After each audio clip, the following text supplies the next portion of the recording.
Assalamu alaikum. I welcome you to the second lecture on Public International Law course. The second lecture that we have today is on the issue whether international law is law or not. آپ کو یاد ہوگا کہ جو ہمارا پہلا lecture تھا اس میں ہم نے کافی تفصیل سے انٹرنیشنل لا کی لینتھ اور بریڈتھ کے بارے میں آپ کو بتایا تھا، اور اس میں ہم نے بہت سی ایگزامپلز ڈسکس کیے، اور ہم نے بتایا کہ بے شمار ٹریٹیز، ملٹی لیٹرل ادارے دنیا بھر میں کام کر رہے ہیں، اور اس کے علاوہ ہم نے یہ بھی بتایا کہ کیسے اس لا کا اطلاق پاکستان پر، آپ پر، مجھ پر اور ہماری ڈیلی لائف پر ہوتا ہے۔ لیکن جو ایک بنیادی سوال اس وقت بھی میں نے ہلکا سا ریز کیا اور میں نے کہا کہ میں اس کو اپنے اگلے لیکچر میں لوں گا، وہ یہ سوال تھا کہ کیا بین الاقوامی قانون ہے، یا is it a law in a traditional sense of a law اور ناٹ؟ یہ سوال اس لیے ابھرتا ہے کیونکہ لوگ انٹرنیشنل لا کو بڑی جلدی ڈسمس کر دیتے ہیں، اور ان کو یہ نظر آتا ہے کہ کوئی عالمی قانون نامی چیز نہیں ہے، کیونکہ جو طاقتور ملک ہے اس کا جو دل چاہتا ہے وہ کرتا ہے، اور وغیرہ وغیرہ۔ اس لیے لوگ کہتے ہیں کہ جی یہ کوئی قانون نہیں ہے۔ یہ سوال مجھ سے بھی کیا جاتا ہے کہ بلال صاحب آپ یہ بتائیں کہ is international law is a law اور ناٹ؟ Is it انفورسیبل؟ اس کا کوئی انفورسمنٹ کا میکینزم ہے؟ اس میں کوئی جوڈیشل آرگن ہے؟ اس کی کوئی ایگزیکٹو کی مشینری ہے؟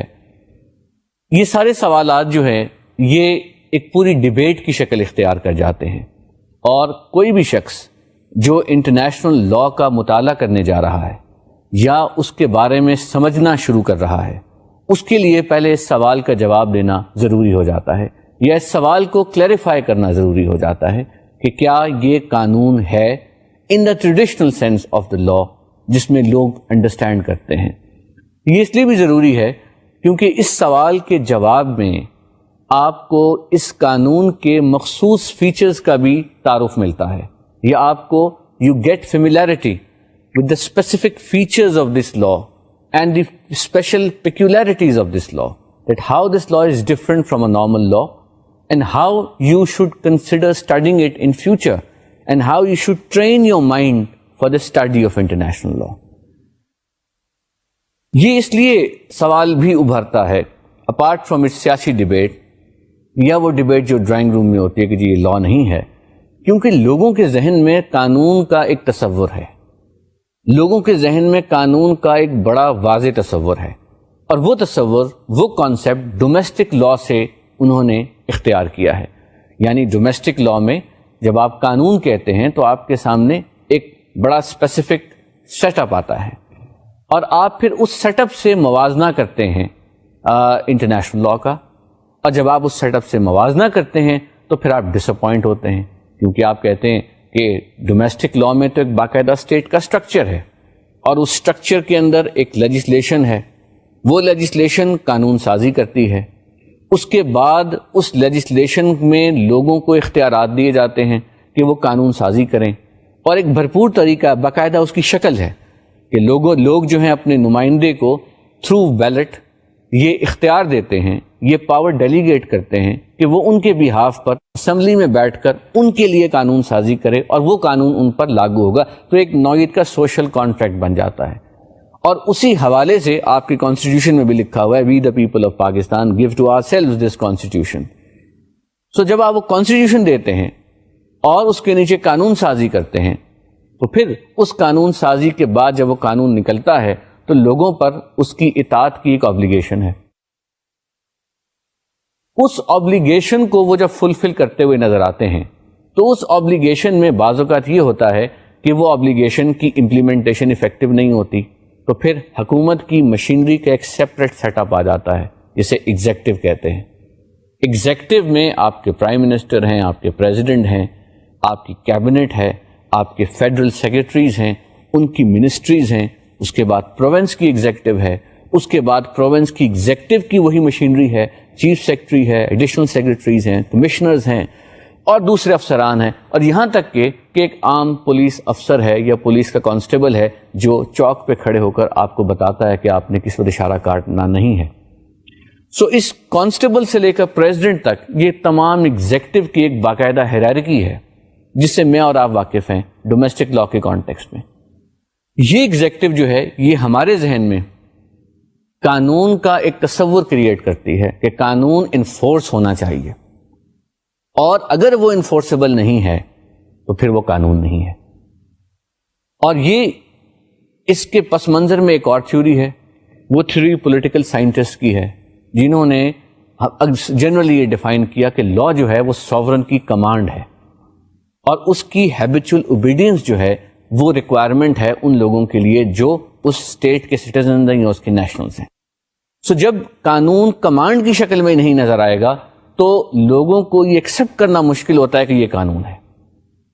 پھر تیسرا جو جز ہے کسی بھی اسٹیٹ کا قانون کی کانٹیکسٹ میں وہ جوڈیشری ہے کہ آپ نے قانون سازی کی، قانون سازی کے بعد آپ نے اس کی اطاعت کی، اس کی انفورسمنٹ میں آئے، and for that enforcement you have a detailed hierarchy, detailed structure which I have just explained, and then you have a judicial apparatus, a complete judicial setup, right from the Chief Justice to the civil court. And what does it do? It basically makes sure that wherever the state exceeds its powers under the Constitution or under the laws which have been made, then that must be checked. So discretion کو check کرتی ہے کہ لوگوں نے قانون بنایا تھا، اس قانون کے نیچے اختیارات ایگزیکٹو کو دیے تھے کہ ایگزیکٹو اس کو انفورس کرے.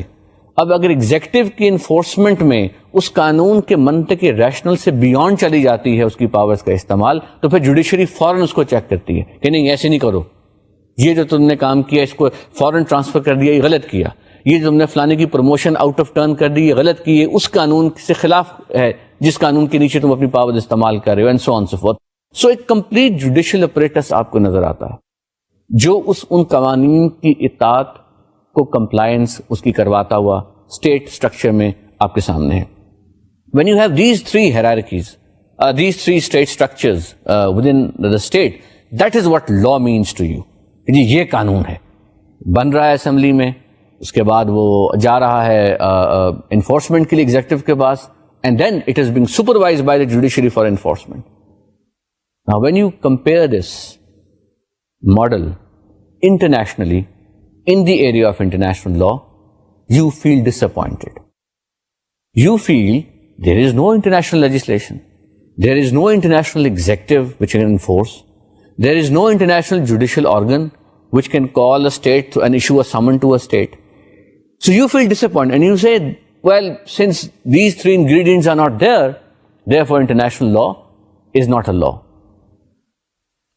This also takes us to the other slide. کہ اس پس منظر میں، اس بیک گراؤنڈ میں کین وی انسسٹ اسٹل کہ اٹ از اے لا؟ اس کے لیے میں آپ کو کچھ مٹیریل دکھانا چاہتا ہوں جو اس بات کو واضح کرے گا جو میں نے آپ کو ابھی کہی کہ why people have this concept that there must be a formalised way of law. So if you want to know where international law is, you have difficulty in locating it. Now in Pakistani law for example we have this book which is called Pakistan code. Now, آپ کسی بھی وکیل کے office میں جائیں یا کسی بھی لائبریری میں جائیں اپنی یونیورسٹی کی، تو وہاں پر آپ کو اگر آپ جاننا چاہتے ہیں کہ پاکستان کا قانون یکجا کس جگہ موجود ہے تو وہ آپ کو کہتے ہیں کہ جی آپ پاکستان کوڈ اٹھا لیجئے. پاکستان کوڈ ایک کتاب ہے، یہ ایک تسلسل کی کتاب ہے جو بیسیکلی ہر سال ایک نئی آتی ہے اور سمری ہے ان قوانین کی جو پاکستان میں for example in a year شائع ہوتے ہیں. میرے پاس جو والیوم ہے وہ والیوم 15 ہے جو 1963 اور 65 کے درمیان جو قوانین آئے پاکستان میں ان کا وہ مجموعہ ہے. اب اس میں مختلف قوانین ہیں جن کی لسٹ جو ہے اسکرین پر آ جائے گی. میں آپ کو ان میں سے کچھ پڑھ کے سنا دیتا ہوں.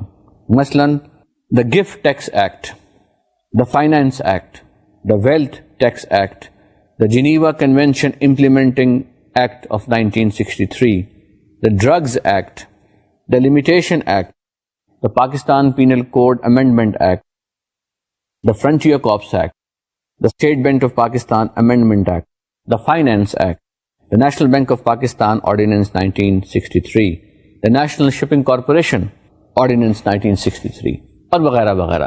سو یہ جو لسٹ ہے یہ ہر سال اسی طرح نئے قوانین کی آتی ہے. تو جب آپ پاکستان کے قانون کی بات کرتے ہیں تو آپ کے سامنے ایک بھرپور قوانین کا مجموعہ ہے جس کے حوالے سے یہ کہتے ہیں کہ دس از لا.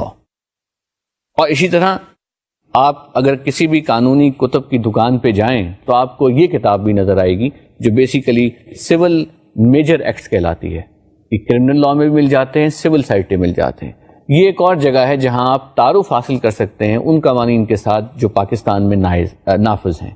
سو it gives you an idea year wise or maybe even topic wise that what are the nature of acts and laws which have been passed in Pakistan. Now, if you really want to know that is there such a legislative framework that you can find in international law, کو parliament کو قانون سازی کر رہی ہے, because جس طرح میں نے آپ کو کہا کہ پاکستان کوڈ, میجر ایکٹس کی یہ کتاب, یہ تمام کی تمام ان قوانین کو ایک جگہ کرتی ہے جو پارلیمنٹ بناتی ہے یا آرڈیننس کے تھرو وہ سامنے آتے ہیں. اس طرح کی کوئی کتب دنیا میں بین الاقوامی قانون میں آپ کو نہیں ملتی.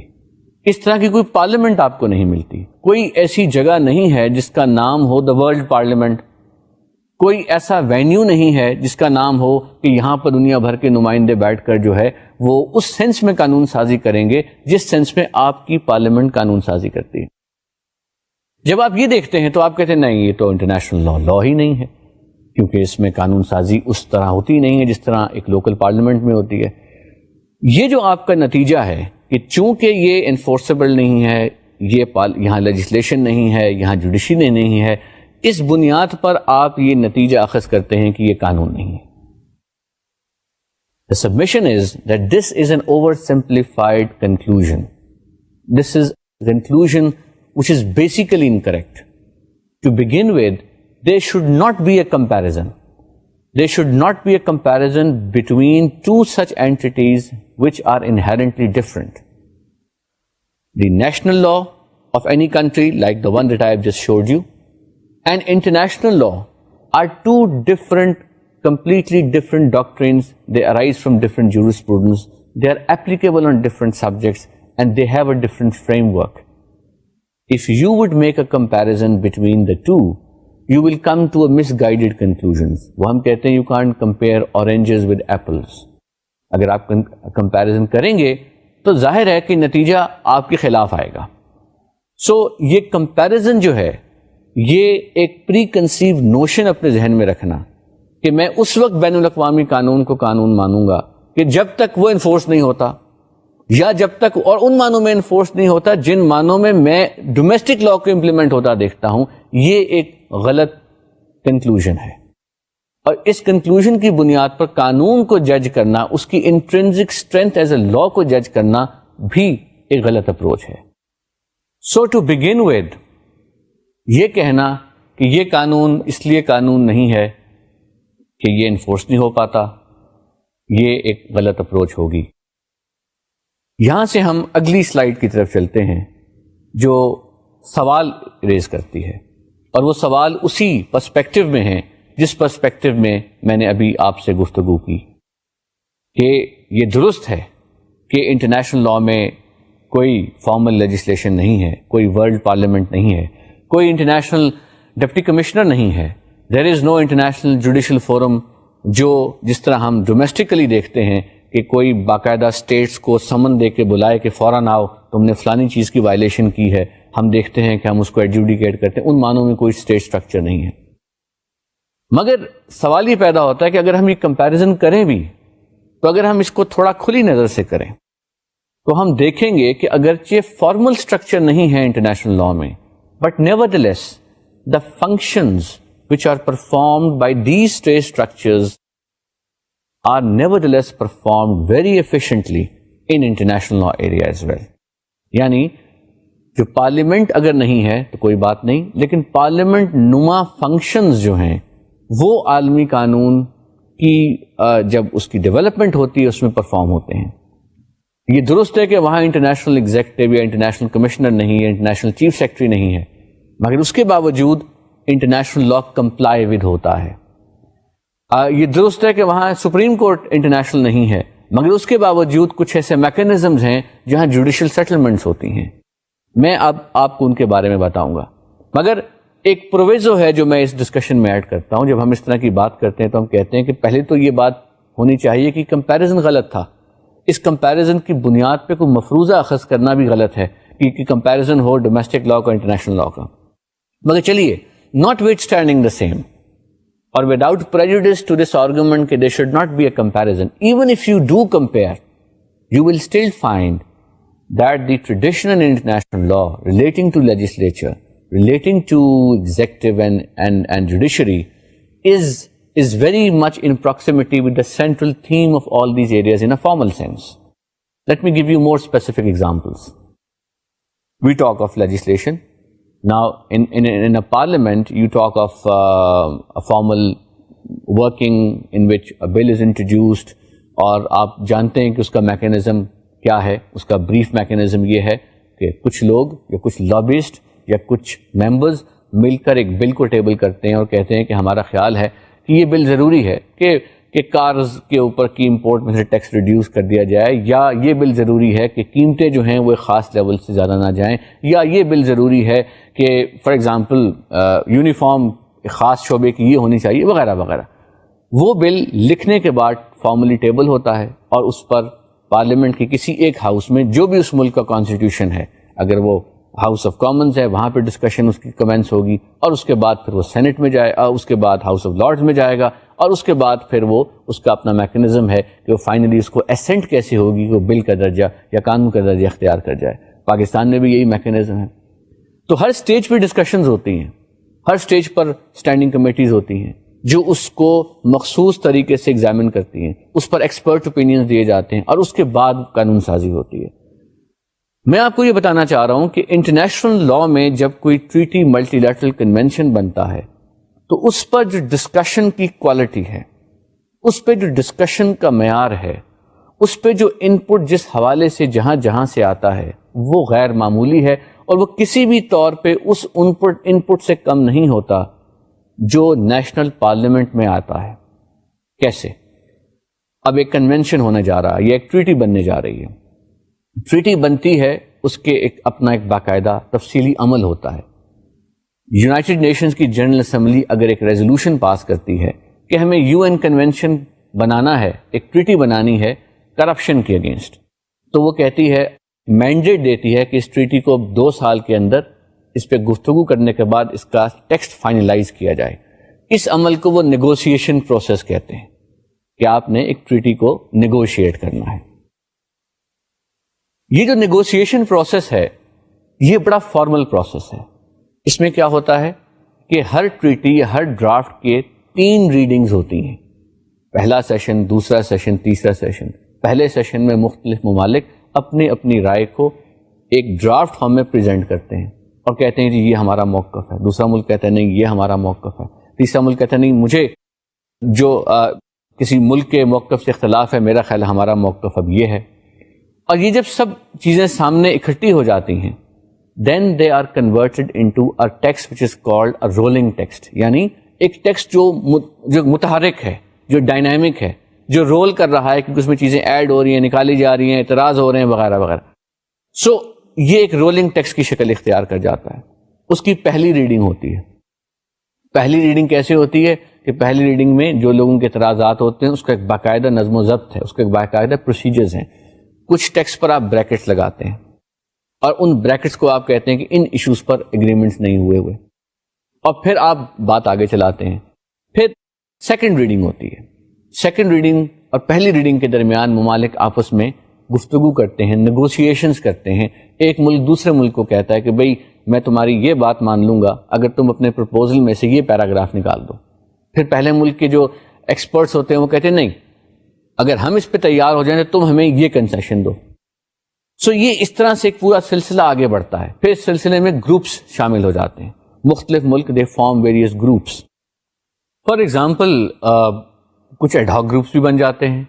مثلاً آپ نے جب یہ ریکارڈنگ ہو رہی ہے تو اس وقت ہم سن رہے ہیں کہ یونائٹڈ نیشنز کی سیکیورٹی کاؤنسل کی جو سیٹ ہے اس کے لیے انڈیا فار ایگزامپل تگ و دو کر رہا ہے, اور اس پر نیگوشیشنز ہو رہی ہیں کہ amendment of U N charter کیسے ہو. تو ایک گروپ جس میں پاکستان ہے اس کو کافی کلب کہا جا رہا ہے, یعنی کہ چند ممالک جو کافی کی ٹیبل کے گرد بیٹھ کے کسی نتیجے پر پہنچے ہیں کہ ہمارا اپروچ یہ ہونی چاہیے. سو اس کو کافی کلب کہتے ہیں, کسی اور کو G77 کہتے ہیں. سو یہ گروپ بنتے اور ٹوٹتے رہتے ہیں ہر نیگوسیشن سیشنز میں. اب جس کی اگزامپل میں آپ کو دے رہا تھا کہ ہوتا یہ ہے کہ کچھ ملکوں کے ایکسپرٹس یہ پوزیشن لے لیتے ہیں کہ نہیں, ہمارا یہ خیال ہے کہ ایسے نہیں, ایسے ہونا چاہیے. اب یہ UN کنونشن جس کا میں آپ کو کچھ دستاویز دکھاؤں گا, جب یہ کنونشن اگینسٹ کرپشن نیگوشیٹ ہو رہی تھی ایز اے ٹریٹی, تو اس پہ کچھ ملکوں کا یہ خیال تھا کہ آپ اگر ایک آفینس کریٹ کرتے ہیں, یعنی ایسٹ بیانڈ مینس کا آفینس, جو ہمارے ملک میں ہے پریونشن آف کرپشن ایکٹ کے نیچے ہے, جو ہمارے ملک میں نیب آرڈیننس کے نیچے ہے, کہ اگر آپ کے پاس اثاثے آپ کی قوت خرید سے زیادہ ہیں تو پھر آپ اکاؤنٹ فار کریں. تو کچھ ممالک نے یہ کوشچن ریز کیا کہ یہ اس چیز کو آفینس عالمی ٹریٹی میں بنانا غلط ہوگا. اس کی وجہ انہوں نے اپنے آئینوں کا حوالہ دیا اور کہا کہ ہمارے آئین میں ہولڈنگ آف پراپرٹی جو ہے وہ ایک لیجیٹیمیٹ رائٹ ہے. اگر ہم اس کی قانون سازی ایز این آفینس کریں گے تو ہم اپنے آئینوں کے مترادف نہیں ہوں گے, یا ان کے we will be inconsistent with them. یہ ایک پوزیشن تھی جو لی گئی. کئی اور ممالک جس میں پاکستان شامل تھا, ان کا خیال تھا کہ نہیں, ہمیں یہ بنانا چاہیے بیکاز بے شمار یا میجورٹی آف دا کنٹریز نے اس کو ایز این آفینس کیا ہوا ہے اپنے قوانین میں.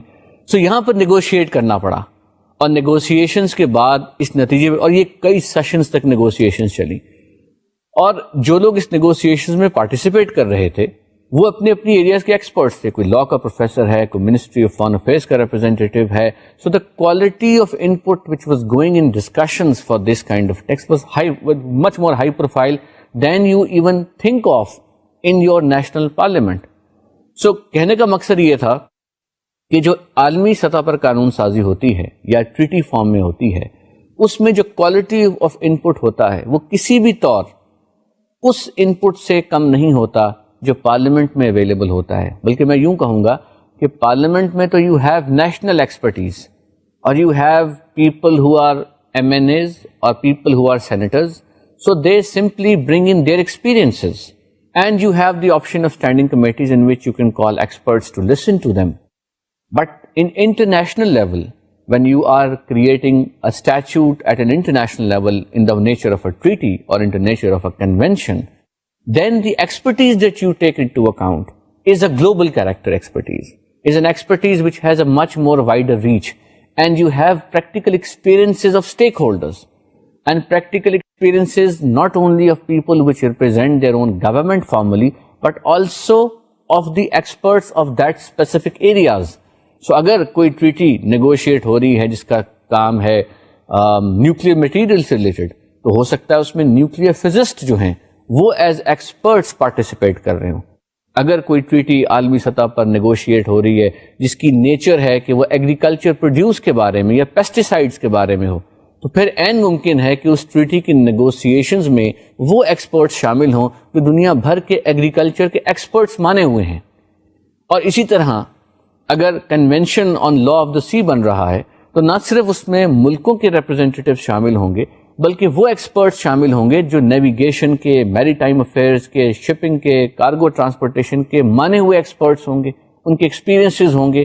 اور ایک اور طریقہ ہوتا ہے کہ جس میں you bring in the best for these conventions is that you also connect the specialised organisations جو ان ایریاز میں کام کر رہی ہیں, کہ آپ ان کا بھی ان پٹ جو ہے فارملی لیتے ہیں جب آپ عالمی سطح پر قانون سازی کر رہے ہوتے ہیں.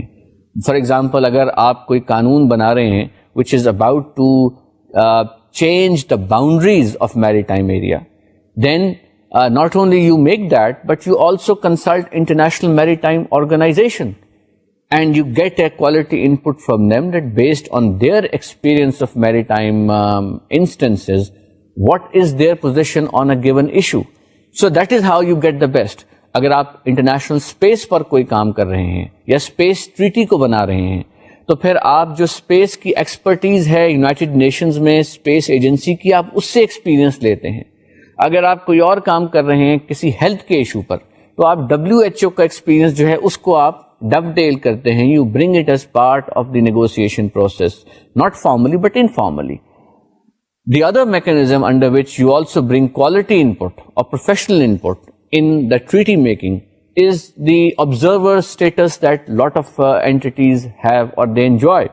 So lot of entities who may not be states, because یاد رکھیں کہ جو نیگوسیشنز ہوتی ہیں وہ جنرلی اسٹیٹس کے درمیان ہوتی ہیں، یعنی کہ اسٹیٹس خود فیصلہ کرتی ہیں کہ انہوں نے کس ٹریٹی کی پابندی کرنی ہے اور اس کے نیچر، اس کا فنکشن، اس کا اسکوپ، اس کی جورسڈکشن، اس کی آبلیگیشنز کیا ہوں گی. So there are examples of negotiations where a special observer status is given to organizations which have relevance and from whom one can get quality input or expertise so that it equips the states for quality negotiations between them. The example of the UN Convention on Corruption negotiations, one can continue to say that, for example, in that particular negotiation process, Transparency International جو ایک normally list maintain کرتی ہے that was given an observer status. So Transparency International World Customs Organization was given a specialised observer status and these entities continue to give technical input in the process of negotiations which help the states to come to more informed and more clear conclusions. So یہ negotiations جو ہیں یہ result کرتی ہیں اس قانون کو بنانے میں جو عالمی قانون کا درجہ ٹریٹی کی شکل میں اختیار کر جاتا ہے. اور ابھی ہم لیجسلیچر کی ہی بات کر رہے ہیں. یاد رکھیے کہ لیجسلیچر جو ہے ہمارا یہ اعتراض تھا، ہمارے ذہن میں یہ ایک شائبہ تھا کہ عالمی سطح پر جو قانون سازی ہے وہ اس طرح سے فارمل نہیں ہوتی جس طرح لوکل قانون کی قانون سازی ہوتی ہے. اور ہم یہ بتا رہے ہیں اور آپ کو یہ پرسویڈ کر رہے ہیں کہ ایسی کوئی بات نہیں ہے، بلکہ اگر آپ قانون سازی جو عالمی سطح پر ہے اس کا معیار دیکھیں، اس کا سٹینڈرڈ دیکھیں، تو وہ بلکہ بہت بہتر ہے اس قانون سازی کے انپٹ سے جو آپ کی پارلیمنٹ میں قانون سازی ہوتی ہے یا فار دیٹ میٹر کسی بھی ملک کی پارلیمنٹ میں قانون سازی ہوتی ہے. فار ایگزامپل میں آپ کو کچھ اور حوالے دینا چاہتا ہوں ٹو ڈیمونسٹریٹ ٹو یو کہ یہ قانون سازی کی جو فارمل شکل ہے یہ کیا ہوتی ہے. اور کسی بھی کنونشن کو جب نیگوشیٹ کیا جاتا ہے تو جس طرح میں نے آپ کو بتایا تھا کہ اس کی پہلی ریڈنگ ہوتی ہے، پھر دوسری ریڈنگ ہوتی ہے، پھر تیسری ریڈنگ ہوتی ہے اور تیسری ریڈنگ کے بعد وہ فائنلائز ہوتا ہے. میرے سامنے میں آپ کے لیے یونائٹڈ نیشنز کا کنونشن اگینسٹ کرپشن کا جو سیکنڈ ڈرافٹ تھا، یعنی کہ ابھی کنونشن اب یہ فائنلائز ہو چکا ہے، لیکن اس سے آپ کو یہ اندازہ ہوگا کہ یہ کنونشن کس طرح سے نیگوشیٹ ہوتا ہے. کہ آپ دیکھ رہے ہیں کہ یہاں پر مختلف لکیریں، لائنیں لگی ہوئی ہیں، مختلف بریکٹس لگے ہوئے ہیں، اور ان بریکٹس اور ان لائنوں سے آپ کو یہ آئیڈیا ہوتا ہے کہ یہ ریوائز ٹیکسٹ ہے. اس کو ہم رولنگ ٹیکسٹ کہتے ہیں. اس کا کوئی بھی آپ صفحہ کھول لیں تو یہ آپ دیکھیں گے کہ اس پر گفتگو کے دوران جب نیگوسیشن چل رہی ہوتی ہیں، یہ صبح سے شروع ہوتی ہیں، رات گئے تک یا شام گئے تک جاری رہتی ہیں. مختلف ملک اپنا نقطۂ نظر پیش کرتے ہیں، تو پھر آپ اس نقطۂ نظر کو سائٹ پہ نوٹ کرتے ہیں. ٹیکسٹ میں چینجز پھر اناؤنس ہوتی ہیں. ان اناؤنسمنٹ پر کسی کو اعتراض ہوتا ہے تو وہ کھڑا ہو کر یا اپنا فلور لے کر وہ اس پر آرگیو کرتا ہے کہ نہیں، ہمیں یہ ایکسیپٹیبل پوزیشن نہیں ہے اور ہم چاہتے ہیں کہ چینجز ہو جائیں. تو یہاں پر آپ اس ٹیکسٹ کو دیکھیں گے کہ وہ ٹیکسٹ کس طرح سے بار بار یا مختلف جگہوں پر وہ چینج ہوتا ہوا نظر آتا ہے، اور یہ ٹیکسٹ مسلسل چل رہا ہے. اس کے فٹ نوٹس میں ان ممالک کا ذکر ہے جو اپنی اپنی پوزیشنز لیتے ہیں. تو اس طرح سے 10 دن کی نیگوسیشنز کے بعد یا 15 دن کی نیگوسیشنز کے بعد آپ یہ ٹیکسٹ جو ہے یہ واپس اپنے ملک میں لے کر آتے ہیں، آپ اس کا معائنہ کرتے ہیں، اور پھر اس سے اگلے راؤنڈ میں آپ کا ڈیلیگیشن جو جہاں جاتا ہے وہ پھر اس کو ایگزامن کرتا ہے اور اس پہ غور کرتا ہے. تو در حقیقت جو آپ سنتے ہیں کہ فلانے صاحب عالمی کانفرنس پر جا رہے ہیں یا عالمی سیمینار پہ جا رہے ہیں، عموماً وہ کانفرنسز جو ہیں وہ قانون سازی کے عمل کا کوئی حصہ ہوتی ہیں. وہ محض ایک کانفرنس نہیں ہوتی، محض ایک تقریر کرنے کا بہانہ نہیں ہوتی، بلکہ وہ ایک بڑے باقاعدہ فارمل شکل کا ایک ایلیمنٹ ہوتا ہے جس کو بعض اوقات جانے والے ریکگنائز نہیں کرتے، مگر اسے کرنا چاہیے کیونکہ وہ اس لیجسلیشن کے عمل کا کوئی نہ کوئی کمپوننٹ تصور کیا جاتا ہے. میں نے آپ کو یہ بھی بتایا کہ جو لوگ پارٹیسپیٹ کرتے ہیں اس نیگوسیشنز میں اور اس ڈرافٹنگ میں وہ ایکسپرٹس ہوتے ہیں. اب میں آپ کے لیے یونائٹڈ نیشنز کی جنرل اسمبلی میں جو یہ کنونشن نیگوشیٹ ہوا اس میں جو ڈیلیگیٹس پارٹیسپیٹ کر رہے تھے، میں ان کی لسٹ لایا ہوں، اور یہ لسٹ اس چیز کی غماز ہے کہ جو لوگ اس میں پارٹیسپیٹ کرتے ہیں وہ اپنے اپنے ایریا کے ایکسپرٹس ہوتے ہیں. مثلا الجیریا کا جو ڈیلیگیشن ہے وہ 12 لوگوں پر مبنی تھا، اور ان 12 میں سے اس میں ان کے منسٹرز بھی ہیں، ان کے لا کے پروفیسرز بھی ہیں، ان کی منسٹری آف لا کے نمائندے بھی ہیں. اسی طرح یہ سارے ممالک کی آپ لسٹ دیکھ رہے ہیں، میں باری باری ان کی تفصیل میں نہیں جاؤں گا، کیونکہ آسٹریا ہے اس کو آپ دیکھ لیجئے، آسٹریلیا کا ڈیلیگیشن بہت بڑا ہے. اسی طرح کچھ ممالک کے ڈیلیگیشنز چھوٹے ہیں جن کا انٹرسٹ اس نیگوسیشنز میں کم ہے، کچھ ممالک کے ڈیلیگیشن بہت بڑے ہیں. مثلا چائنا جو ہے، چائنا کے 12 سے زیادہ افراد جو تھے وہ اس میں پارٹیسپیٹ کر رہے تھے. اور جب آپ ان کا انڈیویجول، ان کے جو نامنکلیچرز دیکھیں، ان کے آفیسز دیکھیں، تو اس سے واضح ہوتا ہے کہ کس کوالٹی کا انپٹ جو ہے وہ اس نیگوسیشن میں جا رہا تھا. کوئی پروفیسر ہے، کوئی لا کا نمائندہ ہے، کوئی اٹارنی جنرل آفس سے ہے، کوئی کہیں اور سے ہے، وغیرہ وغیرہ. یہ سب لوگ اور اس کیلیبر کے لوگ جب دنیا بھر سے اکٹھے ہوتے ہیں، اور دنیا بھر سے اکٹھے ہونے کے بعد وہ ایک دوسرے کے سامنے بیٹھتے ہیں اور پھر وہ بحث کرتے ہیں، and then they argue, and then they take technical positions, they take political positions, they take legal positions, and after all that extensive negotiations جو کبھی کبھی سالوں پر پھیل جاتی ہے، پھر اس کے بعد ایک کنونشن جو ہے وہ ایک فارمل شکل میں وجود میں آتا ہے جو عالمی قانون بن جاتا ہے. تو اب آپ نے دیکھا کہ جو عالمی قانون یا کنونشن کی فارم سامنے آتی ہے اس کے پیچھے کتنا طویل عمل ہے. اس کنونشن میں 2.5 سال لگے. کوئی اور کنونشن ہے، مثلا لا آف دا سی کنونشن 1982 کا بنا، اس کو 10 سال لگے. یعنی کہ 1972 سے اس پہ نیگوسیشن شروع ہوئی. ہر سال اس پر مختلف اجلاس ہوتے تھے، مختلف ایریاز پر اسی طرح ماہرین بیٹھتے تھے، اور وہ ماہرین ان ایریاز کو تھریڈ بیئر کرتے تھے، اور اس کے بعد پھر اس حصے کا ایک پورشن فائنلائز ہوتا تھا. 10 سال کے عمل کے بعد ایک قانون جب سامنے آیا، تو اگر آپ اس کو رد کر دیں گے کہہ کے کہ یہ قانون نہیں ہے، تو پھر یہ غلط ہوگا، محض اس بنیاد پر کہ چونکہ یہ ملک کی پارلیمنٹ کے فارمل سٹرکچر سے نہیں نکلا، اسے ہم قانون نہیں مانتے. یہ ایک غلط کنکلوژن ہوگا، اور یہ اس تمام اس ایفرٹ، اس کوالٹی انپٹ کی نفی ہوگا جو عالمی سطح پر کی گئی. اور عموماً جب آپ یہ کنکلوژن ڈرا کرتے ہیں تو اس میں آپ کی بنیاد جو ہوتی ہے وہ اس پورے پروسیس کی لا علمی بھی ہوتی ہے.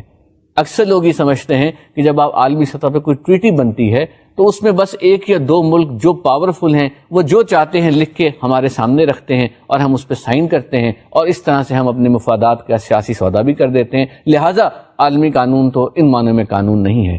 لیکن اگر آپ کسی بھی ویب سائٹ پہ جائیں، یونائٹڈ نیشنز کی، کسی اور عالمی ادارے کی، اور ان کا فیوچر کیلنڈر آف ایونٹس دیکھیں کہ وہ کیا کیا کر رہے ہیں، کون کون سے قوانین وہ لے کر آ رہے ہیں، اور کون کون سے ایگزسٹنٹ قوانین کی ترمیم کر رہے ہیں، تو محض ان ویب سائٹ کے فیوچر ایونٹ سے آپ کو انٹرنیشنل لا کی اسٹرینتھ کا اندازہ ہو جائے گا، اور اس کوالٹی کا اندازہ ہو جائے گا جو اس قانون سازی میں جاتی ہے.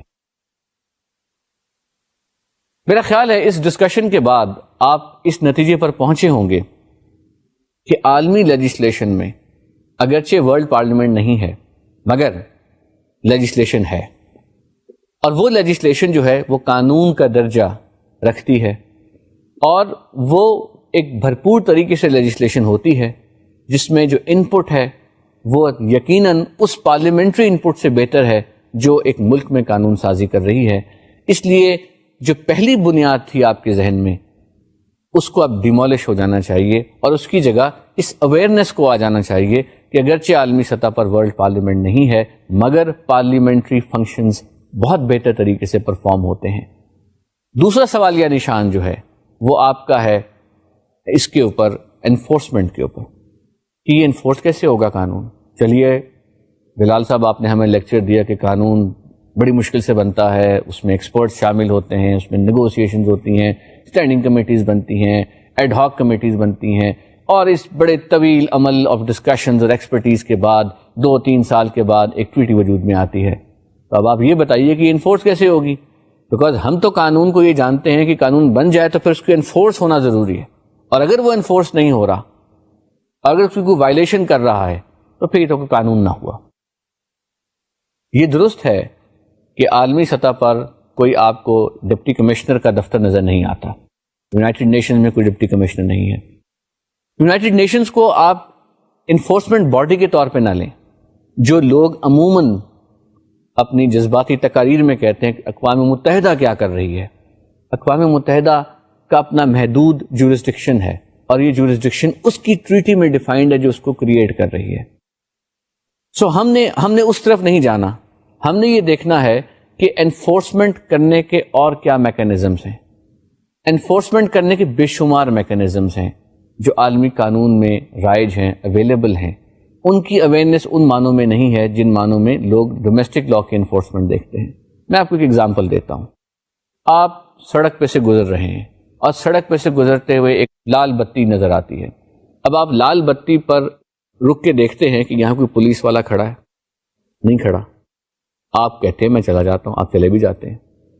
دوسری سچویشن لیجئے، وہی لال بتی ہے، آپ کی گاڑی قریب آتی ہے یا موٹر سائیکل قریب آتا ہے، آپ آ کے وہاں بریک لگاتے ہیں اور آپ پھر ادھر ادھر دیکھتے ہیں تو آپ کو ایک طرف سائڈ پہ ایک بڑا تندرست سا پولیس والا نظر آتا ہے، اس کی بڑی موٹی سی بیلٹ بنی ہوئی ہے، اور آپ کو پتہ بھی ہے کہ یہ بھاگ کے آپ کو پکڑ بھی نہیں سکتا اگر آپ موٹر سائیکل تیز دوڑا دیں یا آپ گاڑی تیز دوڑا دیں. آپ مگر رک جاتے ہیں. کیوں رکتے ہیں؟ اس لیے رکتے ہیں کیونکہ آپ کے ذہن میں وہ پولیس والا اسٹیٹ کے انفورسمنٹ کا سمبل ہے. اس کی presence creates a psychological pressure on your mind that a state entity is watching me, and it is that pressure and not that person which forces and motivates you to put your brakes and you stop. عالمی سطح پر international law میں اس طرح کا کوئی constable کہیں نہیں کھڑا ہوا, مگر بے شمار ایسے عوامل ہیں جو آپ کے ذہن پر وہی پریشر, اسٹیٹ کے ذہن پر وہی پریشر جنریٹ کر دیتے ہیں جو پولیس والا آپ کے ذہن پہ کرتا ہے جب آپ چوک میں کھڑے ہوتے ہیں. اور وہ پریشر جو ہے اسٹیٹس کو فورس کرتا ہے کہ وہ عالمی قانون کی انفورسمنٹ اور کمپلائنس کریں اور اس کی اطاعت کریں. وہ پریشر جو ہے وہ جب جنریٹ ہوتا ہے اس کے بے شمار عوامل ہیں, اس کے بے شمار فیچرز ہیں, اس کے بے شمار سورسز ہیں, اس کے بے شمار وینیوز ہیں جہاں سے وہ پریشر جنریٹ ہوتا ہے. کہیں وہ ڈپلومیٹک پریشر ہے, ڈپلومیٹک ایلینیشن کا پریشر. آپ کو یہ خوف دیا جاتا ہے کہ اگر آپ نے پابندی نہ کی عالمی قانون کی تو آپ تنہا رہ جائیں گے, تو پھر باقی ملک ریسیپروکل بنیاد پر آپ کے ساتھ کام کرنا بند کر دیں گے یا آپ کے ساتھ بھی وائلیشن شروع کر دیں گے. یہ ایک بہت بڑا خوف ہے. یہ خوف اس لیے بڑا خوف ہے اور یہ آپ کے مائنڈ پر وہی پریشر جنریٹ کرتا ہے جو پولیس والا چوک پہ کرتا ہے, کیونکہ آپ تنہا نہیں رہنا افورڈ کر سکتے آج کل کے دور میں جب اتنی قانون سازی ہو رہی ہے, اتنی انٹرنیشنل نیگوسیشنز ہو رہی ہیں. You know that if you will be alienated today, tomorrow you will not have international partners to stand up and to support your position. آپ کو وہ لوگ, آپ کو وہ ممالک سامنے ہی نہیں آئیں گے جو آپ کی پوزیشن پر آپ کا ساتھ دیں جب آپ کو ضرورت ہو. سو آج آپ اس قوانین کی پابندی کر کے یہ بتائیں کہ آپ ایک رسپانسبل اسٹیٹ ہیں اور آپ پابندیوں کی, آبلیگیشنز کی کمٹمنٹ کو فلفل کرتے ہیں, تو پھر تو بات ہے کہ لوگ آپ کے ساتھ چلیں گے اور ممالک آپ کے ساتھ چلیں گے. اور اگر آپ یہ نہیں کر سکتے تو پھر you have this same psychological pressure جو ایک اسٹیٹ کی اجتماعی ذہن پر پریشر جنریٹ ہوتا ہے. پھر یہ پریشر مختلف حوالوں سے آتا ہے. آپ کو یہ نظر آتا ہے کہ اگر آپ نے قانون کی خلاف ورزی کی یا انٹرنیشنل لا کی وائلیشن کی تو there will be a resolution passed against you. اب کچھ لوگ یہ بھی کہہ سکتے ہیں جی اس ریزولوشن کا کیا فائدہ, یہ کاغذ کا ایک ٹکڑا ہے, چھوڑیں اسے, اس کو ہم پھاڑ کے پھینک سکتے ہیں.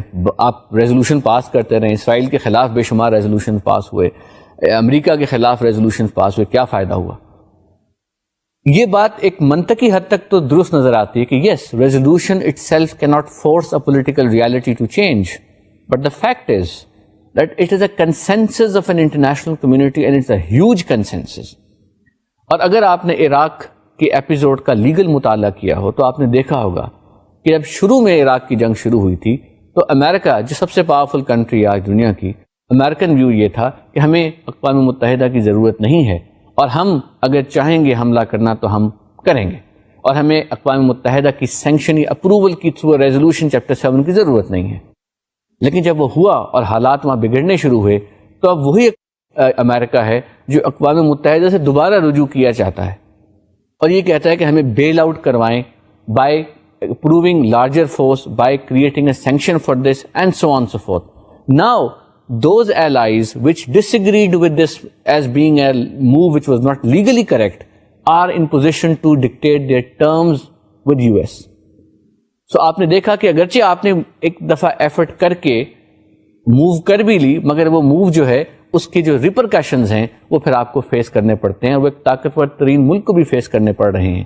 اور آج بھی آپ اس کو اس نظر سے دیکھیے کہ اگرچہ امریکہ نے یہ اقدام کیا اور یونائٹڈ نیشن سیکیورٹی کاؤنسل کی ریزولوشن کی انوویٹو انٹرپریٹیشن کرنے کے بعد جسٹیفیکیشن کریٹ کی اپنے اٹیک کی، مگر ود ان امریکہ بے شمار لائرز، امریکن بار ایسوسی ایشن اس قانونی موقف کی خلاف میں انہوں نے بہت کچھ لکھا ہے اور بہت بولا ہے کہ یہ موقف یا اسٹیٹ ڈپارٹمنٹ کا یہ آفیشیل لیگل سٹانس جو تھا یہ ٹیکنیکلی انکریکٹ تھا.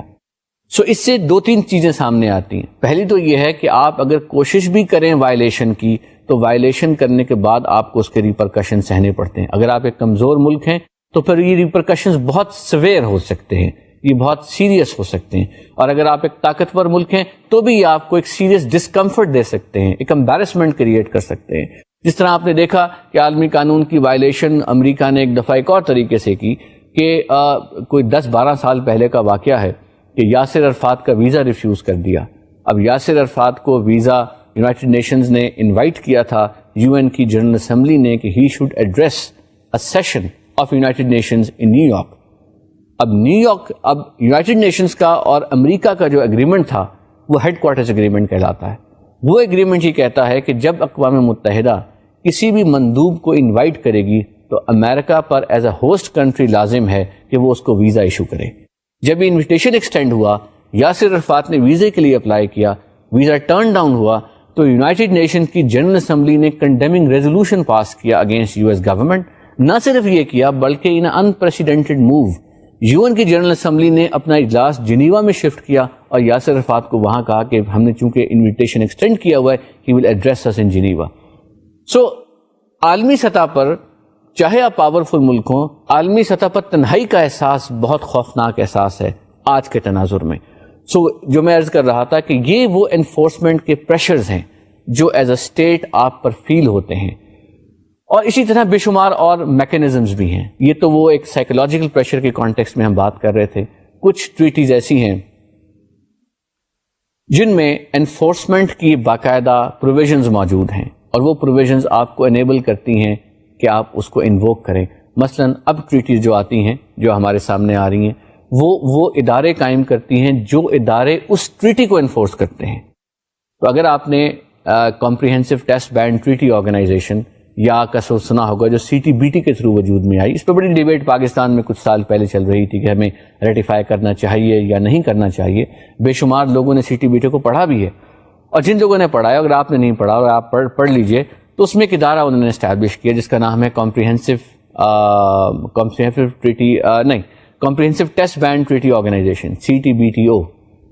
CTBTO کا کام یہ ہے کہ CTBT جن ملکوں نے ریٹیفائی کر لیا ہے اس کو وہ امپلیمنٹ کریں. سو ایک ادارہ قائم ہو گیا، اور جو ملک اگر کوئی وائلیٹ کرتا ہے تو اس وائلیشن کو رپورٹ کرنے کا ایک کمپلیٹ میکینزم ہے کہ آپ اتنے ٹائم میں اتنے دنوں میں اس کو وائلیشن کو رپورٹ کریں گے. جب وہ رپورٹ اس ادارے تک پہنچے گی، وہ ادارہ اس ملک سے پوچھے گا، وہ ملک جو ہے اپنی جسٹیفیکیشن بتائے گا، تفصیلات سے آگاہ کرے گا. اگر وہ ادارہ سیٹسفائیڈ نہیں ہے تو وہ کچھ اقدامات کر سکتا ہے. ان اقدامات میں ایک اقدام یہ ہے کہ UN سیکیورٹی کاؤنسل کو رپورٹ بھی کرے. سو ایک پورا میکینزم انفورسمنٹ کا آ گیا. اسی طرح UN convention on law of the sea جو ہے اس کے نیچے ایک پورا ادارہ بنا ہوا ہے، اس کے نیچے جوڈیشل فورم بنا ہوا ہے. تو آپ پھر اس ادارے تک داد رسی کرتے ہیں on the administrative side. So enforcement کے میکینزم دنیا میں اب انٹرنیشنل ٹریٹیز میں بہت کھل کے سامنے آ رہے ہیں. سو اب یہ نہیں کہا جا سکتا کہ جو انٹرنیشنل لا سے ایسوسیٹڈ ایک کانسیپٹ تھا کہ انفورس نہیں ہو سکتا، یہ درست ہے. یہ ایک مفروضہ تھا جس پر ایک اوور سمپلیفائڈ مفروضہ تھا. اب انٹرنیشنل لا انفورسیبل ہے، اور چاہے وہ سلیکٹیولی انفورسیبل ہے، چاہے وہ پریشر میں انفورسیبل ہے، اس کی انفورسیبلٹی جو ہے وہ مسلم ہے.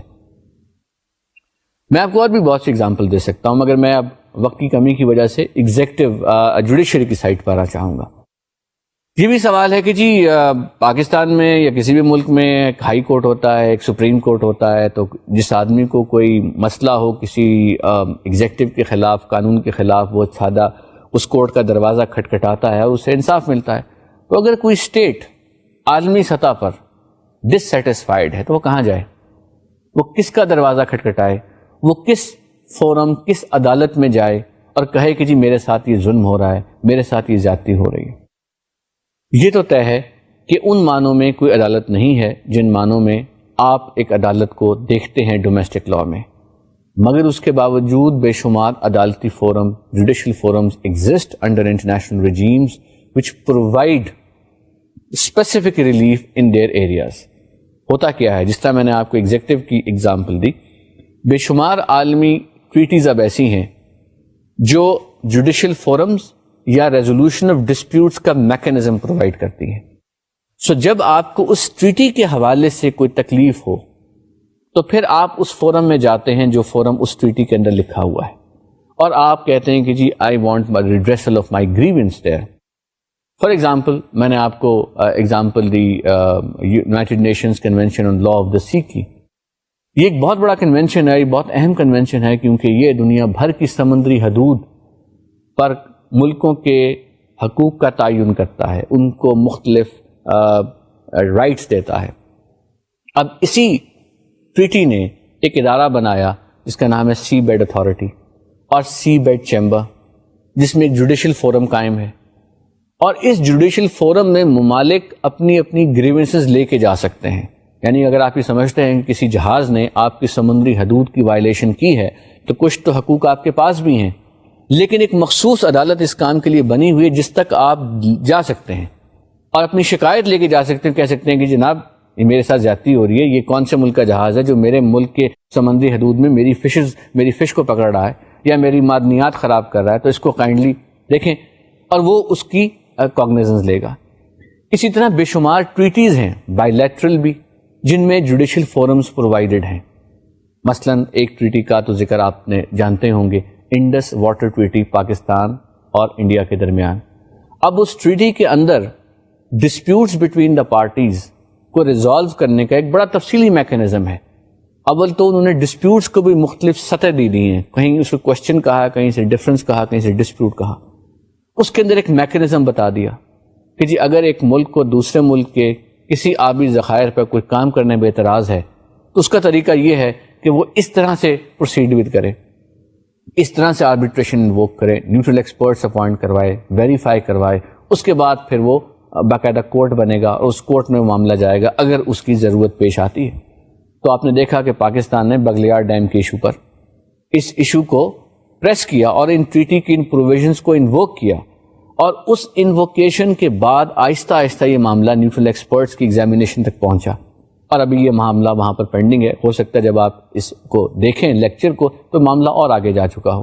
لیکن جو بنیادی بات کہنے والی ہے اس لیکچر کے حوالے سے وہ یہ ہے کہ اگر یہ میکینزم کسی ٹریٹی میں نہ ہوتا تو آپ کے پاس کوئی داد رسی کا اور فورم نہیں تھا.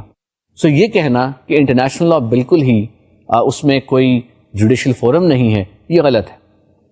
میں آپ کو بے شمار اور ایگزامپل دے سکتا ہوں. مثلا بائیلیٹرل ٹریٹیز ہوتی ہیں جو انویسٹمنٹس کی پروٹیکشن کی بابت ہوتی ہیں، اس میں ایک ملک دوسرے ملک سے کرتا ہے. پاکستان نے سوئٹزرلینڈ سے کیا ہوا ہے، پاکستان نے ملیشیا سے کیا ہوا ہے. اس ٹریٹی میں کیا لکھا ہے؟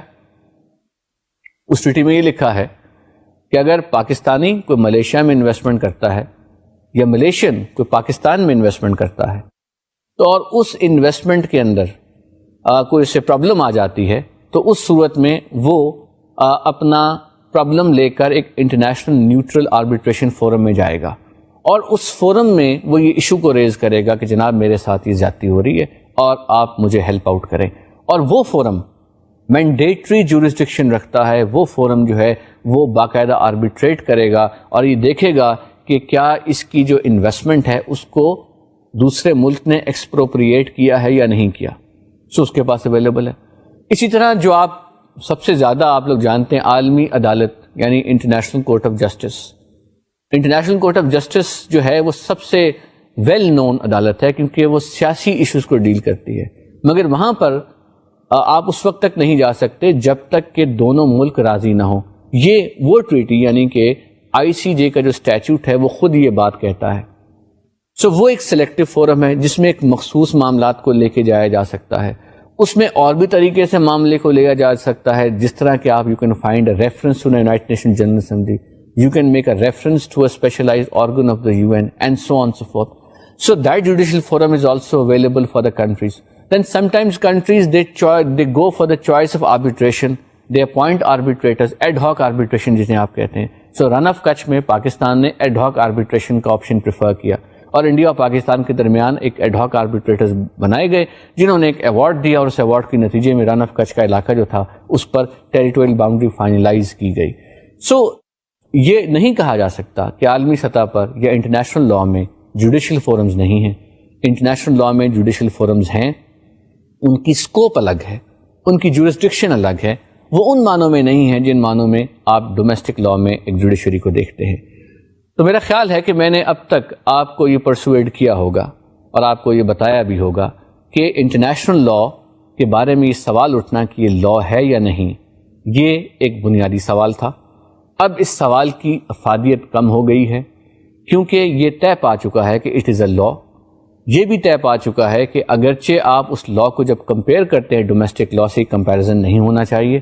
اگر یہ کمپیریزن ہوتا بھی ہے تو بھی آپ دیکھیں گے کہ انٹرنیشنل لاء میں فارمل لیجسلیچر نہ صحیح اس جیسے فنکشنز پرفارم ہوتے ہیں, فارمل ایگزیکٹو نہ صحیح انفورسمنٹ ہوتی ہے, فارمل جوڈیشل آرگن نہ صحیح بے شمار جوڈیشل آپشنز کے تھرو اس کی انفورسمنٹ ہوتی ہے. تو اس لیے انٹرنیشنل لاء کے بارے میں ہم یہ کہیں گے کہ it is a law.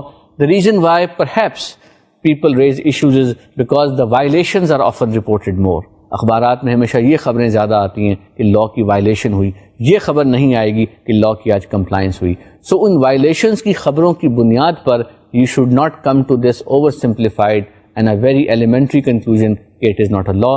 Based on what I have told you today, I think you will come to this belief that international law is a law.